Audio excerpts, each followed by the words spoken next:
Good evening, everyone. Yes, Newcastle United have finally signed Anthony Elanga.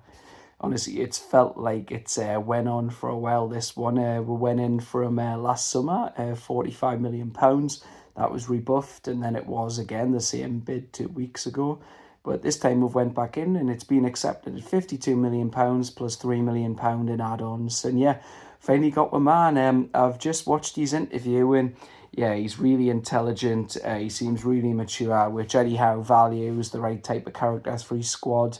And yeah, he said the funny thing I've taken from it is he said it's been very calm on his end. He's just been focused on like keeping fit, getting ready for pre-season, and he's let his agent take care of it. And but hasn't felt that calm on this end, has it? There's been a lot of panic and anxiety online, and look, it can be over the top at times, but I also understand why people are full of anxiety and worry because we haven't signed a first team player in 2 full windows. Because people, like some fans go, well, what about Lewis Hall? But he wasn't integrated right away. EddieHowe had to get him ready, and now look at him. Well, when he comes back, he's going to be fantastic this season, along with getting Joe Linton back. But yeah, Elanga's well, the hold-up that we've understood it to be, I think Craig Hope posted it today. I've been keeping abreast of the situation, but I have been up in Hexham today, and I was just back before, so I just want to do this reaction video. But yeah, the hold-up has been because of his intermediaries, sorry, I should say. He's changed agents, and also we're kind of working on temporary skeleton staff, you could say, at the club. It's EddieHowe and Andy-Howe, no sporting director. Obviously, Paul Mitchell left at the end of June. So these things are going to take a bit longer, and I know through my friend who works in aviation in Boston, he works with the Saudis in that industry, and he says, look, they're very patient, they're very calm, they're very methodical, they take the time. And obviously, with no sporting director, you've got EddieHowe doing like probably 4 or 5 jobs at the moment. So a word I'm going to say you need to have at the moment is patience. Look, I've had patience at the moment. I've not been worried that we won't sign anyone. I knew we would. But yeah, I will admit there's been like, what's the hold up? But obviously the intermediary thing was said today, so that makes sense. And the club have posted it this evening. Elanga said he's excited to be here. You've got basically an amazing manager, amazing coaching staff, and amazing players. And he said it's obviously exciting times. We won the League Cup last season. We're in the Champions League. And then Elanga, in his interviews, also said that he's excited to pull on the black and white shirt because he's played at St James's before and it isn't easy. So he's happy that we're now on his side supporting him. And for the shirt, he's went... it's not just a shirt, it's not just a job, it's a responsibility, it's a privilege to play in front of us, a passionate fan base who live and breathe football. And while he's excited to get started, the most important thing is he can't wait to show everyone what he can do. And as I covered in my video on Tuesday, because that's why I will admit it has felt long since then, because without knowing the intermediary stuff today with the change of his agent, well, I knew about his agent, but I didn't know that was still the hold-up, because it was posted the other day. But obviously he was here on Tuesday after coming over from Portugal. We're seeing his sprint video where he done it like 10 and a bit seconds, the 100 metres. He's rapid.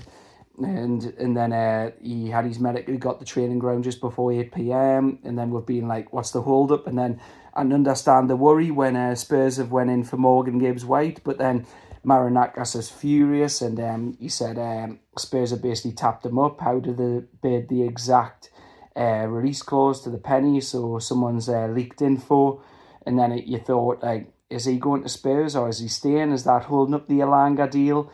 But it's just basically he's changed agents. PIF have had to get involved. They've got a hierarchical structure, and EddieHowe and Andy-Howe are doing a sporting director's job at the moment. EddieHowe's trying to train the players. I know he's got his staff to do that, but he likes to be involved in day-to-day coaching. He's obviously getting ready for pre-season. We're going to the Austrian training camp, Glasgow next Saturday. I can't wait to be up there. Then South Korea. Then you've got Espanyol in the Salah Cup on Singapore too against Arsenal. So yeah, EddieHowe's doing a lot of jobs at the moment. But yeah, the most important thing is we've got that monkey off our back. We've finally got a first team player in. We've addressed that problem right wing position. That's not a disservice to Jacob Murphy. He's been fantastic last season, and he's a key reason we got Champions League. But you have to admit, Elanga's he's Premier League ready, pace, power, dribbling, directness. He also tracks back, he presses. I know his stats probably say he doesn't win much possession, but the fact that he presses and pressurises his man fits our style, and that we press high, win it back, hit them on transition with pace, and then we also put balls in from wide areas. So him being in that right wing position with AAA, and you could call them Antony instead of Anthony Gordon, Anthony Elanga, Alexander Isak, and he'll acclimatise well here. He's got to acclimatise obviously to EddieHowe's tactics, but he'll acclimatise well in the fact that he's played with before. All the players have been messaging him. We've seen, I think it was on Instagram, Botman, Gordon, Agent Asula. Yes, Agent Asula. 007 there. So he'll be comfortable slotting in here. Isak's his international teammate. Him and Asula and Isak are basically best mates. So once he's used to EddieHowe's tactics, and the important thing is he'll get a pre-season, he'll be ready to hit the ground running, hopefully at Villa. Because the most important thing is he's ready for Villa on the 16th, on the 12:30 kickoff. I was going to say we'll open the season, but we don't now. That's Liverpool on the Friday night against Bournemouth. But yeah, I understand fans' worries the day, because there's been a lot going on. You could even say we've been linked with Gahey again, but we don't know how that'll happen. Parish is apparently stepping down after Ligue 1 had Lyon reinstated, and then Palace have been demoted to the conference, and Forest have been bumped up, but we've took one of their key players. But yeah, all that matters is us. And will he take the 14 shirt? Will Isak go 9? We don't know. Hope Isak, this prompts him to sign a new contract. But it's exciting times. Like our front six now, like Bruno, Tonali, Joe Linton, Isak, Gordon, Elanga. Oh my God, I can't wait to watch these players at St. James's next season. It's going to be fantastic, and I hope I get a glimpse of them at Celtic Park next Saturday. But yeah, it's been long and protracted, and it feels longer as a fan because you've got a lot of stuff online. Again, it's came up, hasn't it, with Isak, Liverpool fans, they're claiming the links where TK means Isak's going, but a Liverpool fan posted a very sensible thing. I don't know if I can find it and share it, but he went, look, people are just trying to gaslight you. Ekitike could play alongside Isak. He's not there to replace Isak. He said, as a Liverpool fan, I don't believe Isak's coming here to take a massive bid. And yeah, it's just gaslighting. They'll just link it saying, oh, if Newcastle get the striker, that means Isak's off. No, it doesn't. Isak's staying there. He'll be as excited as us to play alongside his international teammate. And honestly, it's just the prospect of that team next season. And I think we'll now push on. We're going to get Trafford. Then we'll go for a centre-back, whether that's Gahey, whether that's... if Atalanta actually do a deal, because they're reluctant sellers, but I think they won 43 million it was for Scalvini. We'll wait and see on that front. We'll probably need another midfielder, and Longstaff looks like he's going to Leeds. I think he's worth at least £15 million. I think he will still go, but if we get £15 million, I think he's worth it. Champions League, Premier League experience.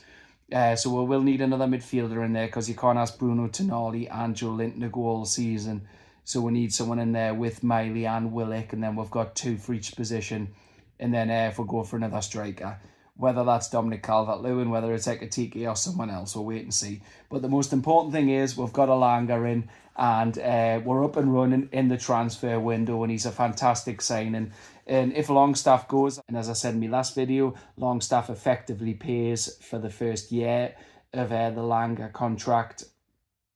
So that's absolutely brilliant, and I think £55 million. We haven't got a signing wrong yet since the takeover, and I think he's going to just be a fantastic signing. Just everything he brings, his dribbling, his directness, his pace, his goals, his assists. EddieHowe will improve him. He's got a high ceiling. He's still young. He's 23. So yeah, very exciting times.